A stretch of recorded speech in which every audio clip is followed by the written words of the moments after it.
¿Qué onda? Muchos días. ¿Cómo están? ¿Bien? Ok. Les voy a enseñar cómo hacer el sonidito de Zelda. No es el tema chido el que me gusta, pero más o menos es como el de Ocarina of Time. ¿Ok? O el de Swords. Ok. Nada más es en esa cosa de Google que acaban de sacar hoy, que es 21. Sí, no se ve. Okay. Bueno, ya como sea. Por el 84º cumpleaños de Robert Monk. Ok. A ver, le hacen clic aquí.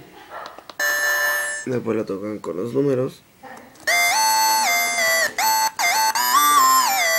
Okay. Entonces vamos a tocar 6, 2. Ok, primero. Ok. 6, 2. Después 6, 2, 4, 6, 2. Ok. Después va a ser, ok, vamos a ver. Es 4, 6, 6, 2, 4, 6, 2.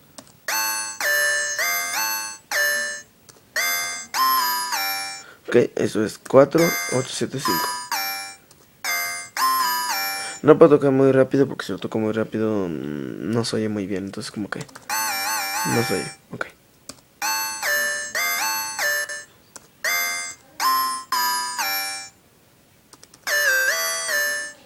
Ok. Entonces 6, 2, 4, 6, 2, 4, 8, 7, 5, 4, 5, 6. Ok, una vez más. Y ya.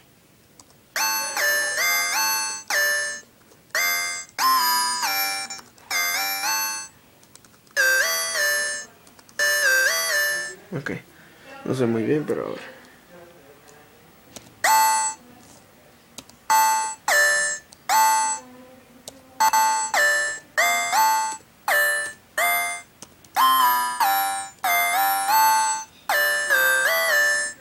Mucho gusto. Zelda. 4, entonces nomás les digo los números es 6, 2, 4, 6, 2, 4, 8, 7, 5, 4, 5, 6, 1, 2, 1, 3, 2, ¿ok? Ok, entonces, bye.